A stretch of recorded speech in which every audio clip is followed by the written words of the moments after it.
आज आप लोग यहाँ जो मौजूद हैं, आप लोग विरोध दर्ज कर रहे हैं एनईपी 2019 को लेकर के। ये विरोध दर्ज क्यों? इससे जो स्टूडेंट्स पर क्या प्रभाव पड़ेंगे नई शिक्षा नीति से? आप सभी जानते हैं कि कुछ दिनों पहले ही विगत एनईपी 2019 जो था केंद्र सरकार के द्वारा उसको अप्रूव कर दिया गया है और इसमें इस ड्राफ्ट में काफ़ी सारी ऐसी बदलाव मेजर चेंजेस लाई गई हैं जिसका हम लोग साप्ताहिक विरोध दर्ज कर रहे हैं एआईडीएसओ के थ्रू। और आज घाटशिला में हम लोग लोकल कमेटी घाटशिला की तरफ से विरोध दर्ज हम लोग प्रदर्शित कर रहे हैं। और ये विरोध दर्ज सिर्फ इसलिए नहीं कि हम लोग सरकार का जो नीति है इसलिए विरोध कर रहे हैं, उसमें जो चेंजेस लाया गया है उन बदलावों को छात्र का जो जीवन है उस जीवन में काफ़ी सारे चेंजेस आएंगे, इस वजह से हम लोग इसका विरोध कर रहे हैं। और ये शिक्षा को पूरी तरह से व्यवसायीकरण, निजीकरण को जोर देती है, इसी वजह से इसका हम लोग विरोध कर रहे हैं। पहली जो संरचना थी स्कूल की संरचना पहले 10+2 हुआ करती थी पूरे देश भर में। उन्होंने पूरे स्कूल की संरचना को अलग से 5+3+3+4 का मॉडल में चेंज किया है और ये कह रही है कि ये शिक्षा नीति अमेरिका के तर्ज पर हम लोगों ने चेंज किया है और इसमें नई चीज़ों को भी इंट्रोड्यूस किया गया है। पहला जो उन्होंने एम्फेसाइज़ किया है सबसे ज़्यादा लोकल लैंग्वेज में। साथियों, डीएसओ भी लोकल लैंग्वेज का बात करती है और रीजनल लैंग्वेज से मदर टंग से पढ़ने की बात करती है, लेकिन उसके साथ साथ में विश्व भर की समग्र ज्ञान को एक साथ में बच्चा उसको जैसे निचोड़ के रूप में ले पाए, इसलिए हम लोग उसके साथ साथ इंग्लिश लैंग्वेज को भी लेते हैं कि जैसे इंग्लिश को भी प्रमोट किया जाए, लेकिन इसमें उस चीज़ का जिक्र नहीं किया गया और इंग्लिश को कहीं ना कहीं दरकिनार किया गया है। और साथ ही साथ कक्षा 6 से हम लोगों ने इस ड्राफ्ट में सबसे ज़्यादा जोर दिया गया है जैसे वोकेशनल एजुकेशन को लेकर के। वोकेशनल एजुकेशन में उनमें काफ़ी सारी चीज़ों को सिखाया जाएगा बच्चा को, चाहे किंडर गार्डनिंग वगैरह हो गया, फिर इलेक्ट्रिशियन का काम, इस तरह की चीज़ों को सीख करके एक तरह से जो समग्र ज्ञान बच्चा में होना चाहिए, एक नीति नैतिकता मूल्यबोध जिस जगह में बच्चा का पनपने का समय होता है उस जगह उसको एक तरह से रोजगार की तरफ धकेला जा रहा है। दूसरा, अभी 9th क्लास से लेकर के 12th क्लास के बीच में सेमेस्टर सिस्टम को इंट्रोड्यूस किया गया है, जो एक तरह से काफ़ी घातक परिणाम शिक्षा में हम लोग को देखने को मिलेगा।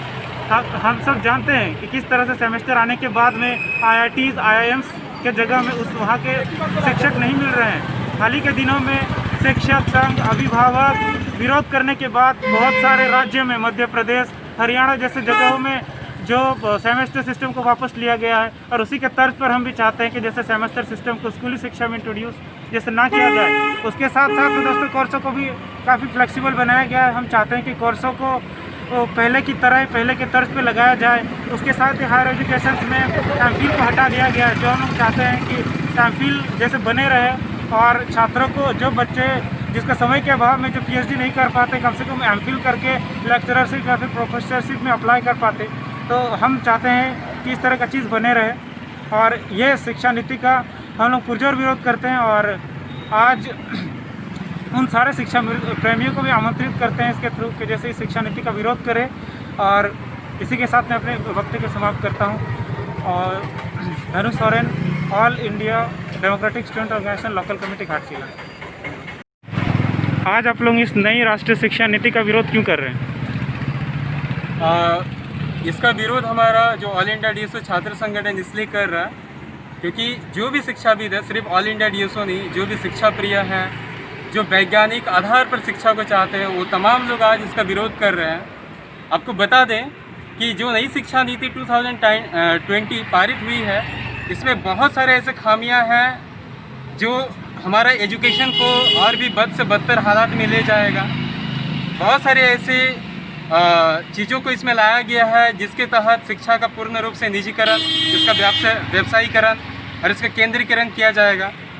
आपको बता दें जो स्कूली शिक्षा में जो क्लासेस माने जो पूरा समग्र शिक्षा को बांटा गया है 5+3+3+4 में, इससे क्या होगा ना, इससे जो भी हमारे स्टूडेंट पढ़ते हैं, ये पढ़ाई के दरमियान जो समग्र एक ज्ञान होता है वो समग्र ज्ञान को नहीं ले पाएंगे।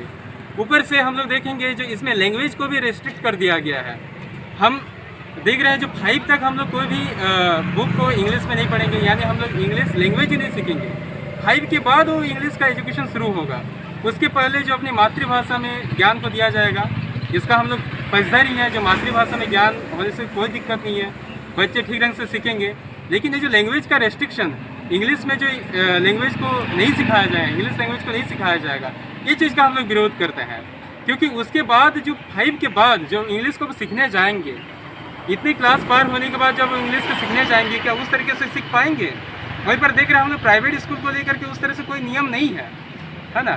तो इसलिए देखेंगे जो सरकारी शिक्षा को बद से बदतर बनाने का कोशिश किया जा रहा है। वहीं पर जो जितने भी एग्ज़ाम्स है वो एग्ज़ाम्स को सेमेस्टर में लिया जाएगा। हम लोग देख रहे हैं जो सेमेस्टर सिस्टम, CBSE सिस्टम हम लोग जो कॉलेज में झेल रहे हैं, उसमें जो बच्चे नोट्स के पीछे भाग रहे हैं वो ज्ञान के पीछे नहीं भाग रहे हैं। कैसे एग्ज़ाम दे, एग्ज़ाम से कैसे क्रेडिट हासिल करें, इसी के पीछे भाग रहे हैं। तो बात जो है हम लोग पढ़ाई करके एक समग्र ज्ञान हासिल करेंगे, कुछ नया खोज करेंगे, ये चीज़ पूरी एकदम ख़त्म हो जाएगा। तो इसीलिए स्कूली शिक्षा में सेमेस्टर को एकदम खारिज किया जाए। साथ ही साथ जो हायर एजुकेशन में जिस तरह से पहले स्ट्रीम हुआ करता था, साइंस, कॉमर्स, आर्ट्स हुआ करता था, वो साइंस, कॉमर्स, आर्ट्स इसको भी ख़त्म कर दिया जा रहा है। यानी कोई भी बच्चे कोई भी सब्जेक्ट को ले सकते हैं। तो इससे भी जो एक संपूर्ण ज्ञान कोई भी सब्जेक्ट को लेकर किसी को नहीं हो पाएगा। तो इसीलिए हमारा जो छात्र संगठन है ऑल इंडिया DSO इसका पुरजोर विरोध कर रहा है। जैसे नई शिक्षा नीति विड्रॉ किया जाए, वापस लिया जाए, किसी भी कीमत पे वापस लिया जाए, अन्यथा हमारे आने वाले दिनों में हमारे देश में हम लोग जो साइंटिस्ट आज कुछ मात्रा नाम मात्र देख रहे हैं, कुछ शिक्षाविद नाम मात्र देख रहे हैं, ये भी हम लोग को देखने को नहीं मिलेगा। इसीलिए एक बेहतर शिक्षा को लेकर, एक बेहतर समाज को लेकर के हमारा ऑल इंडिया DSO हमेशा तत्पर है और हम लोग इसीलिए इसका विरोध दर्ज कर रहे हैं। ऑल इंडिया DSO जिंदाबाद, long live revolution, long live.